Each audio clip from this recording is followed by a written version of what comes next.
Then Jesus said to the crowds and to his disciples, "The scribes and Pharisees sit on Moses' seat. So do and observe whatever they tell you, but not the works they do. For they preach, but do not practice. They tie up heavy burdens hard to bear and lay them on people's shoulders, but they themselves are not willing to move them with their finger. They do all their deeds to be seen by others, for they make their phylacteries broad and their fringes long, and they love the place of honor at feasts, and the best seats in the synagogues, and greetings in the marketplace, and being called rabbi by others. But you are not to be called rabbi, for you have one teacher, and you are all brothers. And call no man your father on earth, for you have one Father who is in heaven. Neither be called instructors, for you have one instructor, the Christ. The greatest among you shall be your servant. Whoever exalts himself will be humbled, and whoever humbles himself will be exalted. But woe to you, scribes and Pharisees, hypocrites! For you shut the kingdom of heaven in people's faces, for you neither enter yourselves nor allow those who would enter to go in.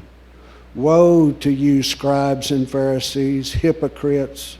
For you travel across the sea and land to make a single proselyte. And when he becomes a proselyte, you make him twice as much a child of hell as yourselves. Woe to you, blind guides, who say, if anyone swears by the temple, it is nothing. But if anyone swears by the gold of the temple, he is bound by his oath. You blind fools, for which is greater, the gold or the temple that has made the gold sacred? And you say, if anyone swears by the altar, it is nothing. But if anyone swears by the gift is on the altar, he is bound by his oath. You blind men, for which is greater, the gift or the altar that makes the gift sacred? So whoever swears by the altar swears by it and by everything on it. And whoever swears by the temple swears by it and by him who dwells in it. And whoever swears by heaven swears by the throne of God and by him who sits upon it. Woe to you, scribes and Pharisees, hypocrites! For you tithe mint and dill and cumin, and have neglected the weightier matters of the law, justice and mercy and faithfulness. These you ought to have done without neglecting the others. You blind guides, straining out a gnat and swallowing a camel. Woe to you, scribes and Pharisees, hypocrites! For you clean the outside of the cup and the plate, but inside they are full of greed and self-indulgence. You blind Pharisee, first clean the inside of the cup and the plate, that the outside also may be clean. Woe to you, scribes and Pharisees, hypocrites! For you are like whitewashed tombs, which outwardly appear beautiful, but within are full of dead men's bones and all uncleanness. So you are outwardly appear righteous to others, but within you are full of hypocrisy and lawlessness. Woe to you, scribes and Pharisees, hypocrites! For you build the tombs of the prophets and decorate the monuments of the righteous, saying, if we had lived in the days of our fathers, we would not have taken part with them in shedding the blood of the prophets. Thus you witness against yourselves that you are sons of those who murdered the prophets. Fill up then the measure of your fathers. You serpents, you brood of vipers, how are you to escape being sentenced to hell?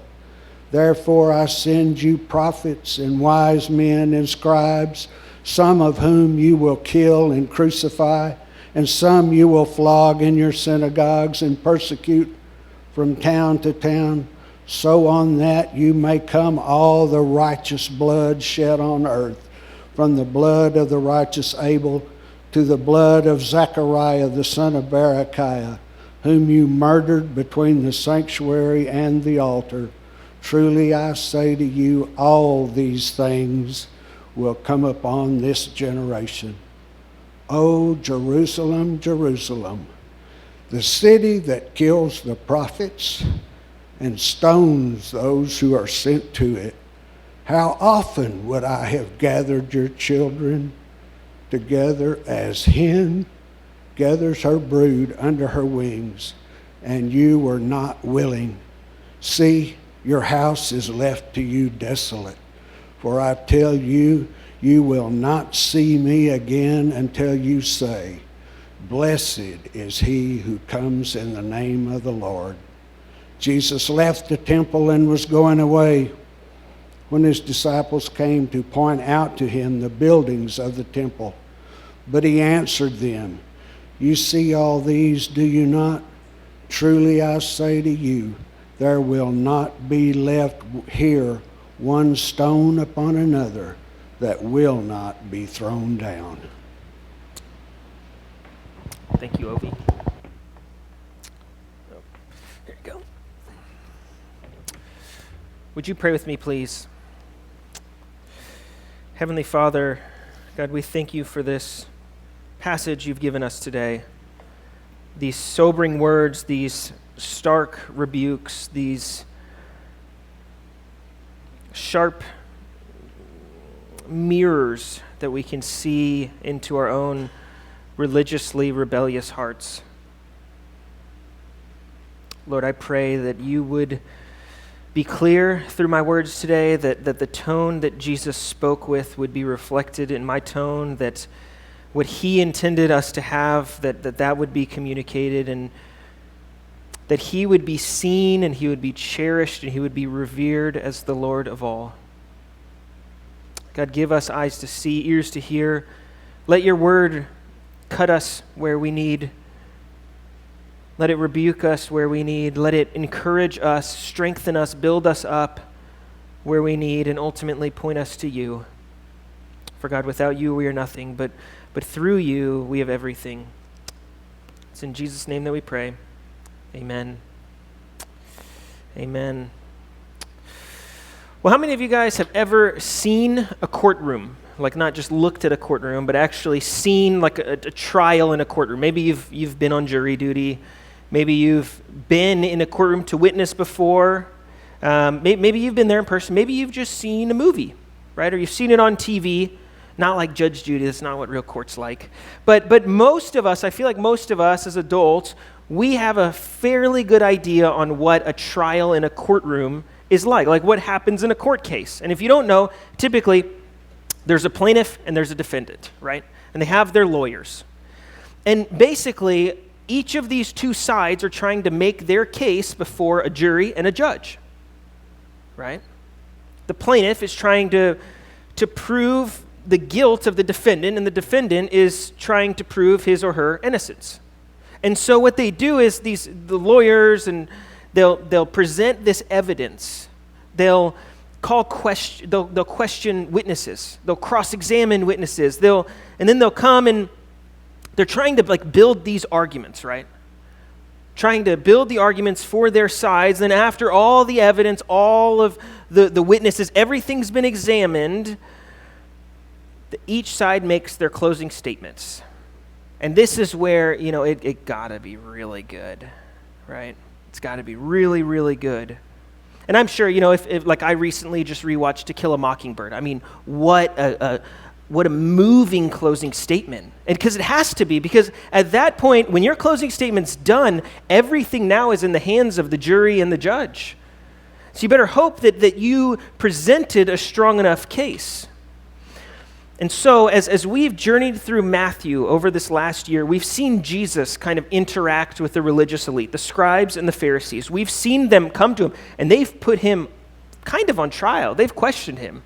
And he's kind of cross-examined them back and asked them questions. And so we've seen this tense back and forth happen, I mean, really since the early chapters of Matthew.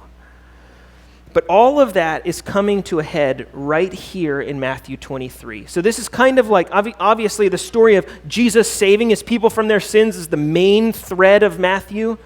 But this is one of the subplots kind of running throughout Matthew's gospel.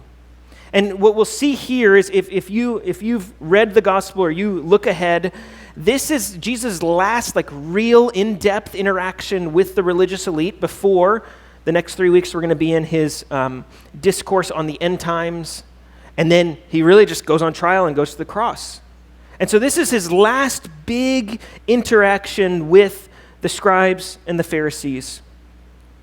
And so in this chapter, what he does is he starts with this opening statement, right? Hypocrisy and humility, and kind of juxtaposes them. And then he launches into 7 indictments. This is the evidence that he has against the scribes and the Pharisees. And then he has a closing statement. It's kind of double-sided, judgment and hope. So what we're going to do is I want to look at this. It's almost like through the lens of a case that Jesus is kind of put together and compiled and now has presented to the scribes and the Pharisees. But I don't want us to just be spectators. I want us to sit and go, could this be an indictment on me?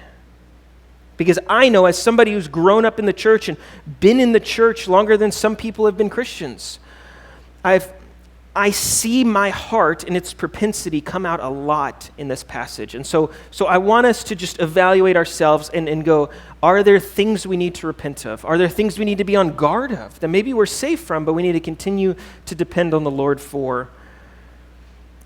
So let's take heed to these warnings. So we'll start with the beginning. In the first 12 verses, we see this contrast of hypocrisy and humility. And this is kind of Jesus' opening remarks, if you will. All right? The opening remarks in verses 1 to 12. And basically what Jesus does is he's laying a foundation for this case that he's about to bring against them. In verse 1 to 4, what he shows them basically is, you guys are failing to practice what you preach. We see that in the first 4 verses. You fail to practice what you preach. You sit on the seat of Moses in the temple, right? Because you want to teach from this place of authority. And so you go up there. But what's interesting is if you look at verse 3, it doesn't seem like it's their teaching that Jesus has a problem with. It's their living that he has a problem with. And it might seem like verse 3 doesn't make sense here because he kind of compliments them and goes back. It seems like he's like, okay, I commend your teachings, but I condemn your living. And maybe that's kind of what's happening, but I think there's something richer he's trying to teach here. And this is a theme we've seen come over and over throughout Matthew's gospel, is that right theology doesn't equal right living. Right theology doesn't equal right living. Now, obviously, I don't believe that we just throw theology out now, right? I don't think that, I do believe proper theology is necessary to proper living, okay? I'm not denying that. But just because you have a good grasp on theology doesn't mean that you're living in obedience, right? I mean, we could have the best built-out systematic theology in the world but not obey Christ. And so Jesus is warning his disciples here in verse 3 and into verse 4, and he gives them this example, right? He's saying, by not practicing what they're preaching, what they're doing is they're making demands of other people and then not even helping those people perform those duties. They're saying, here, you need to go carry this. Now I'm going to sit back and watch. And what it does is it puts a burden on the people that they're not even willing to bear. It alleviates themselves of that. I mean, think of if we as your pastor said, you guys need to read your Bibles, but we go, nah, we don't need to do that. Or you need to go share the gospel. You need to feed the hungry. You need to clothe the naked, but us, we're just going to sit back in our high seat of Moses. That's what they're doing here. That's exactly what hypocrisy is, right? So I need to examine myself. I go, am I a hypocrite? Are we hypocrites? Do we practice what we preach? That word hypocrisy comes from the Greek word, which is hypokrisis, which means actor, right? It's literally used back then to talk about actors who would put on masks and perform a play on the stage. And that's exactly what they were. They were masked people pretending to be something that they weren't. They were pretending to be something they're not. And that's exactly what hypocrisy is it not? It's all a show. And as soon as the lights are off and people stop looking, we go back to be whoever we want. That's what hypocrisy is. And so Jesus explains this a little bit more in verses 5 to 7. He gives 3 examples. He says, okay, I'll show you 3 areas in your life that you're not content with God's approval. So what you do is you put on this mask, get in front of people on a stage, and try to draw attention to yourself. He starts with their dress. So we see this in verse 5. Look at verse 5. We see the phylacteries and their fringes, which the other word are the teflon and the zilith, right? And so the phylacteries, the teflon, they're small prayer boxes that religious men in Judaism would either tie around their arms or tie as headbands. And they, in these little things, they would have small, very memorable sections of Scripture. Like they would have the Shema we talked about a few weeks ago from Deuteronomy 6. Or they've had Exodus 9. They'd put these verses in there, and it's like, look at me, I'm carrying around the Word of God. I have bound it to my head. I've bound it to my arms. And then they'd have these, the prayer shawls, what they were they were these things that came out of their pockets and they dangled long, and that's how they would track which prayers that they were praying. And so pious men doing this, and Jesus is not condemning that they do this, right? I mean, we saw earlier in chapter 9 that Jesus actually himself, as a good Jewish man, had prayer shawls, right? But what he's saying here is, you guys are making your headbands nice and big. You're making your shawls really long and wide so that it really draws attention to, wow, you must be really holy. You must be really holy. They're trying to gain the attention, gain the approval of other people. And this doesn't just happen with how they dress. It happens with their position, right? The Pharisees, where did they like to sit in synagogues? Where did they like to sit in banquets? The best seat there was. They wanted to be seen among the religious elite. They wanted to be seen among the best of the best. It was all about who they knew and who they could sit with. They like being seen. They like being thought of as important, and they would even take it a step further. When somebody would come to them and address them, they didn't just want to be seen. They didn't just want to be revered. They didn't just want to be acknowledged. They wanted the people to call them the most prestigious title of all, rabbi, which means teacher. Rabbi. Kind of like, I remember I was at a conference once, and I said, oh, are you the worship leader at some church? And this guy goes, I'm the worship pastor. I was like, well, excuse me. Sorry, right? But that's the idea of what the scribes and Pharisees are doing here. They're like, I am rabbi. You are just a person, right? And so they created this distance here. And in these 3 examples, through where they sat, to what they wanted to be called, to how they even dressed themselves, we see that they want to be noticed, they want to be acknowledged by others.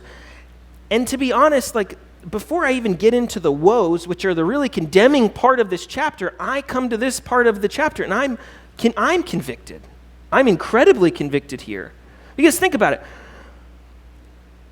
There are things that we are called to do as Christians, that we should do as Christians, that as soon as I do them, I have this compulsion in me to just tell everyone, right? I do, right? Like if my child is fussing at night and I get up, I let my wife know, hey, I got up last night. If there's trash in the parking lot that's all over the place and I go pick it up, well, I let whoever's coming into work know, hey, there was trash out there. Make sure you look for it. I'll find a subtle way to bring in, hey, make sure you look for it, but I did it this time. My dad would always tell me, Michael, don't break your arm patting yourself on the back, right? So I do this all the time. And it's not extraordinary things. It's just things we've been called to do, like be good stewards and love other people and love the Word of God. It's nothing super special or supernatural that we're doing. I mean, we all know of things that we're called to do: feed the hungry, care for the widow, care for the orphan, share the gospel with lost people. And if we do one of these things just because other Christians aren't, we want to draw attention to ourselves and let people know. I mean, think about it. A lot of us have done community service or mission trips, but I'm like, Well, how do we know if you've been on a mission trip if you haven't posted on Facebook? Right? Everyone wants to go overseas and change the world, but make sure you get that picture so I can post it and let everyone know what I did this summer. It's a way to show off what we're doing. We want other people to know. And sure, some of us might feel like Paul, right? Where Paul kind of lists out all these accomplishments he had as a Pharisee. I mean, I could easily just go, well, yeah, I mean, when I graduated, I went to a great seminary, and when I graduated, I was the youngest one there, or, I started ministry early, we started this church, all these things, but then when Paul comes to the point of saying, everything I count as loss compared to knowing Christ, I'm like, that's hard. It's hard for me to get there. I don't know if just preaching the choir here or not, but I feel this burden, this conviction coming on my heart. Because my sinful tendency is to become discontent with God's approval of me in Christ and then look for it elsewhere from other people. And so I need to ask myself constantly, am I actually content with God's approval, or will I end up seeking it from something else? And Jesus goes on in verse 7 to 10 to expand on this idea. He shows how these religious leaders, what they do is they assert their superiority over other people. They say, you have to call me teacher, you have to call me father. And Jesus goes, no, you don't know who the real teacher's God, right? Don't go around calling other people father. He is your father. He sets them straight by reminding them, like, we're all on this, every human is on the same playing field here. There's no hierarchy of humans in holiness, right? Like, we are all sinners in need of God's grace. All of us are. God's in the heavens, we're on earth, and we're distanced eternally by our sin. That's the reality of who we are in light of who He is. So it would be foolish of me then to run around and try to exalt myself among you other people who are just as dead as I am. That's silly.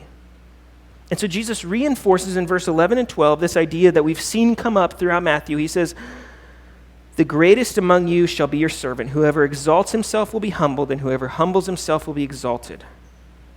He shows them, he reminds them, he says the way of the kingdom is not by exaltation, it's by humility. And so if you seek to be great among men, okay, God will humble you.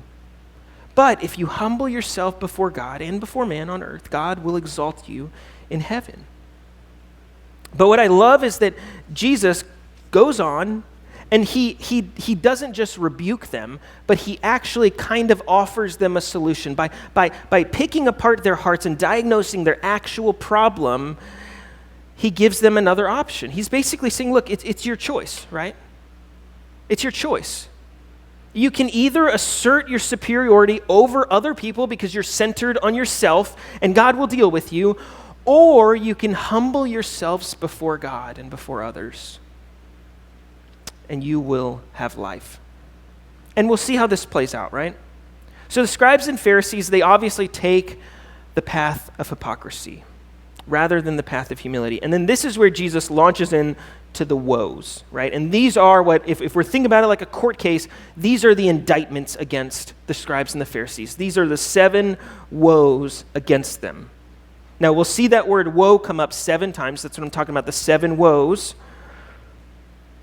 Now, a woe can be a compassionate, like, alas, or it can be a really strong condemnation, or it could be kind of both of them combined, right? Like listen here, but also it's a sharp judgment.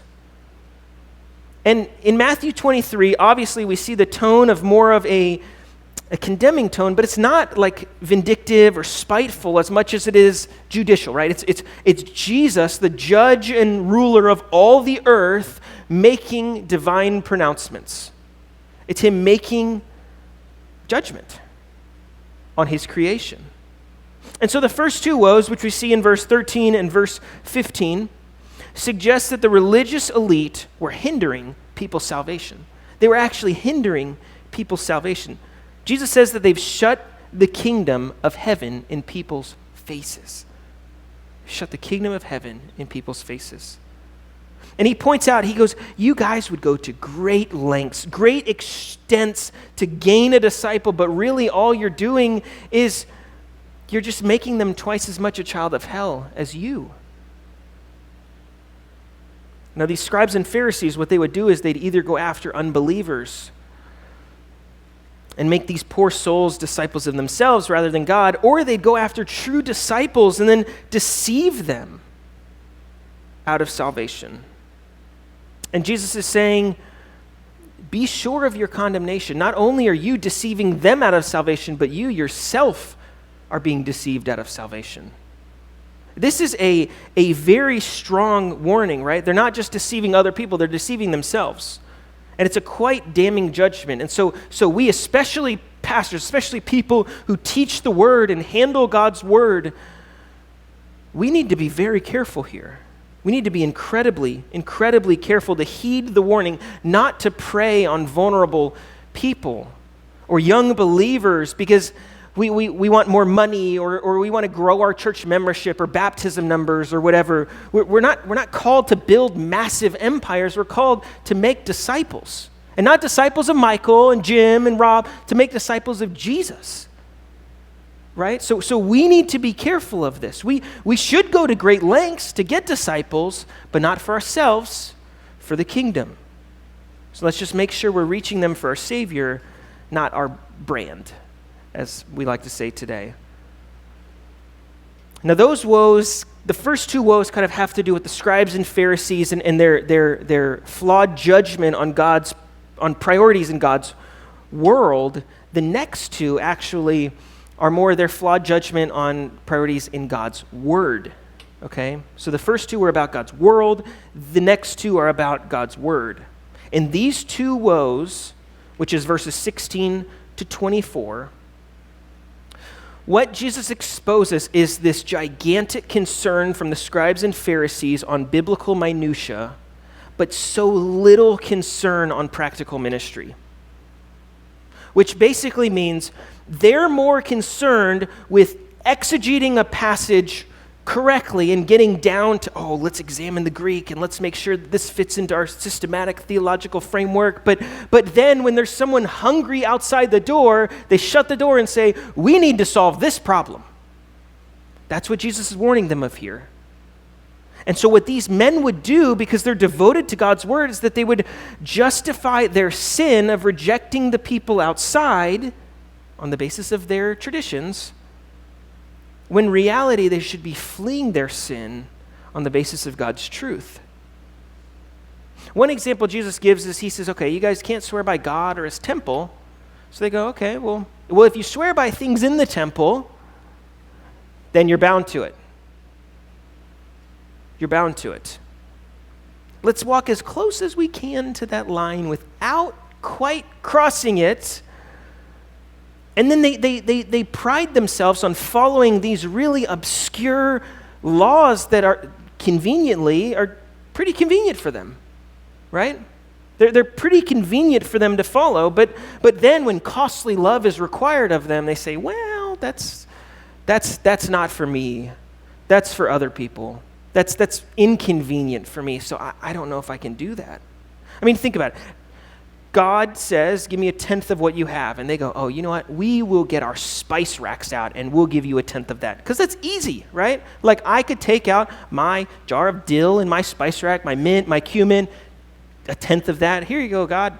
That's easy. But then when weightier matters of the law are required for us, like justice for oppressed people, or mercy for those who have sinned against me, or faithfulness when, frankly, it's going to cost me a lot to extend love in this way.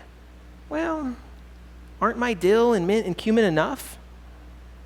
I mean, that's where the Pharisees are coming from here, right?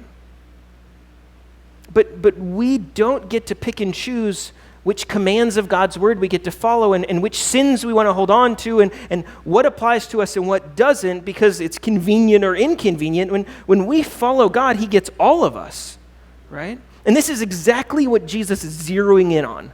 So each of these indictments, he's getting more and more and more specific and just aiming closer and closer and closer to their heart. And what we see is in the next two, what he does is he exposes their lack of inward holiness despite their outward cleanliness. If you look at verse 25 to 28, you'll see two woes there. Now, let me use an illustration. Maybe this will work for the kids. I'm a visual guy. This is my daughter's sippy cup, okay? You guys ever seen one of these before? It's really cool. It's actually got a silicone-like ring in here, and so when there's water in it, it doesn't spill. It's really neat. But when she puts her lips up to it and sucks out of it, water can come out. Really cool concept, right? But because of this design, it needs to be cleaned frequently. Very, very frequently. So what I have to do is I literally have to pull this back and take this top off so I can get in there and clean that and clean this, because otherwise black mold will start to grow in there. If I don't clean it frequently, if I don't clean it well, black mold will grow in there. And although we can't, if I just continue to clean it on the outside, I go, well, the cup looks clean, right? Well, I'll just give it to my daughter. Let her drink. No parent would do that. No parent would do that at all. Because what would be happening is she would be drinking black mold, like poison. She would be harming herself. But if I take the time to take this apart and get on the inside and wash it and clean it and get good soap, get water, and then let it dry while she drinks out of the other cup, then I can put water back in this and give it to her, and she won't be harming herself. She'll actually be nourishing herself so that she can be healthy and she can be happy. And Jesus is saying, like, this is what the scribes and the Pharisees are like. They don't do the work to get deep down inside them and clean out the filth that might be festering in them. They just go, looks clean. If I can polish it. It's really nice on the outside. This looks like a very clean cup, but we don't know if there's mold or not on the inside if we're not willing to do the dirty work of getting down in there. Jesus uses another example. He says, you guys are like whitewashed tombs, which I don't know if you've ever seen a picture of a whitewashed tomb. I mean, they're beautiful tombs on the outside. Beautiful tombs. But on the inside, well, it's a tomb. It's full of death, rottenness. No one wants to smell that. No one wants to go near it.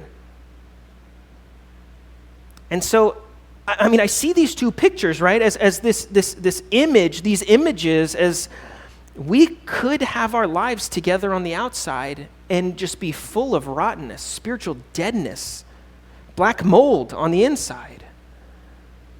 We need to be careful, because if we don't check our hearts, religion can be a very subtle and very dangerous cover-up for our spiritual deadness.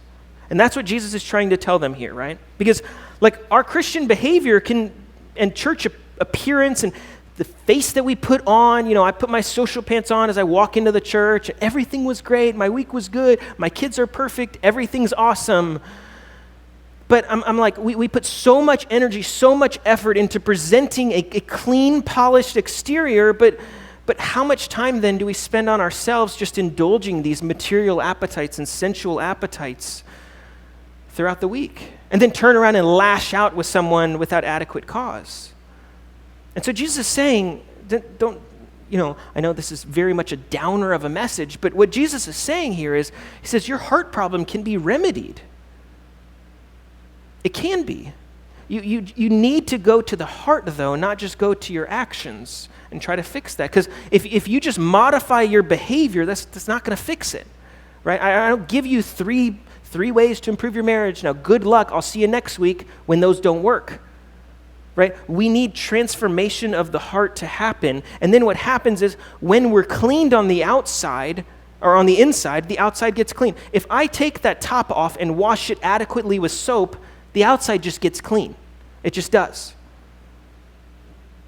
And so if we're going to be pure people, it's not that we need to work harder or do more holy actions out here. We need to worry about the inside. We need to repent of our sins. We need to believe in Jesus, because if we don't, we're no different than these scribes and Pharisees. We're no different than these, and we see what Jesus has to say about them, right? We see what he has to say. He's put them on trial. I mean, he's been building this evidence, right? We've seen 6 woes so far, and this is where he gets to the final charge, the final indictment, the final woe. He's exposed their religious hypocrisy. He's shown them their eternal danger. He showed them the filthiness that's festering inside them. But here, what he does is he just lays to bear what's in their hearts. He goes, you guys aren't just generally sinful. You're murderers.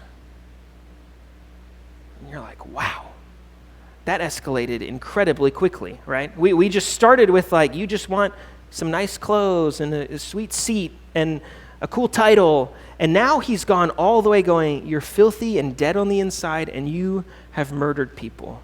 You've murdered the messengers that God has sent before. You're about to murder Christian missionaries that are to come.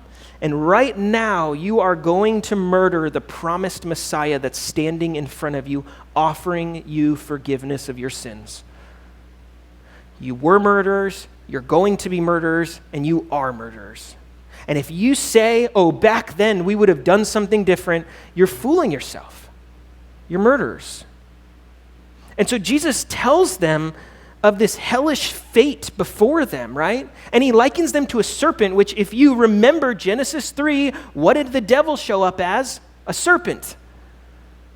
And so he likens them to Satan. And I think at this point we come to this conclusion, and I am, when I read this for the first time a couple weeks ago, just preparing for the sermon, I'm like, man, I would hate to be those guys, right? And I think it's easy to read these condemnations from Jesus and shake our heads at the scribes and Pharisees, right? But these questions that we've raised, these indictments that we've seen, they're not as foreign to us as we would like to think. They aren't. And as we come to the climax of these condemnations from Jesus, of the scribes and the Pharisees, and ultimately the crowds who in a couple chapters will call for the crucifixion of Jesus, we've come face to face with this reality saying, I'm them. Like we are they.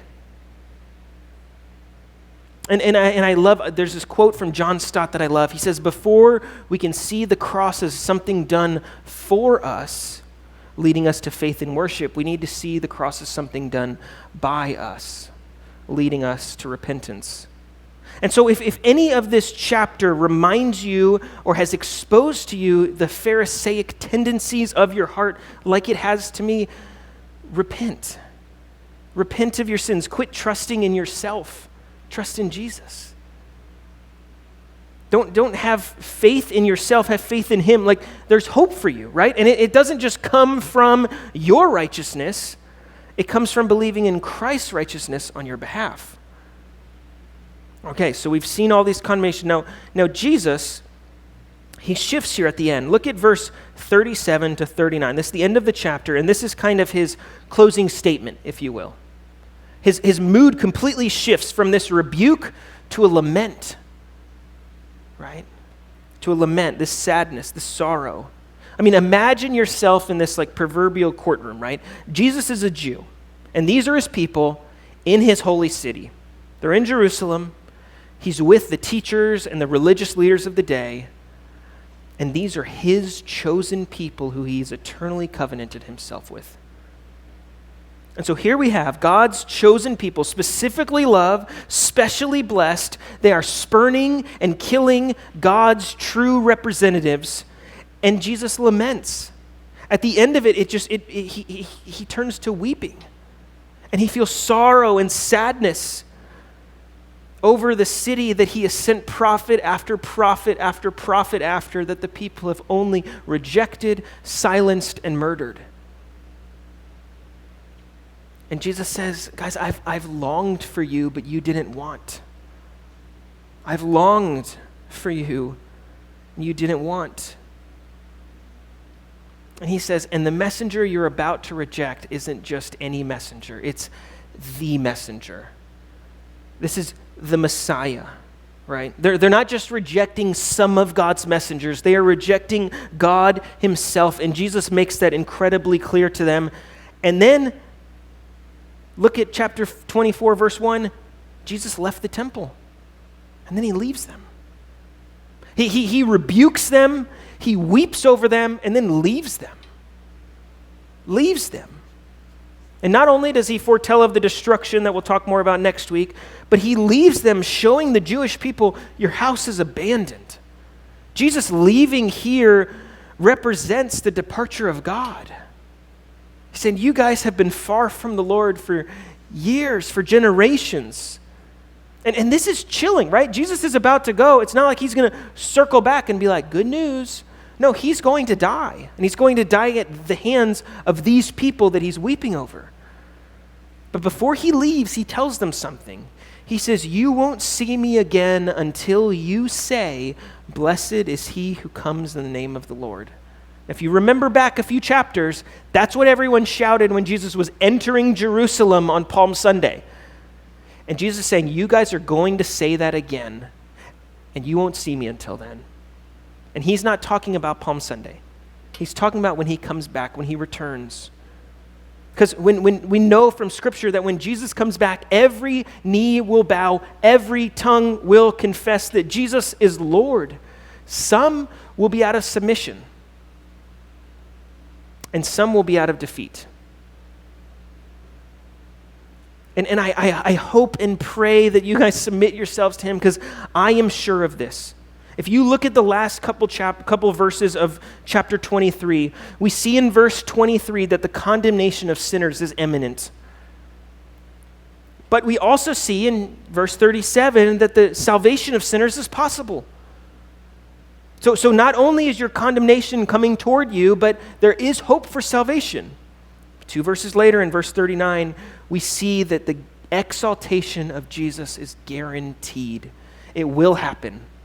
Whether you kneel out of defeat or out of submission, Christ will be exalted. And so the question for you is, what will you choose? Hypocrisy or humility? Will your faith be in yourself or in Jesus?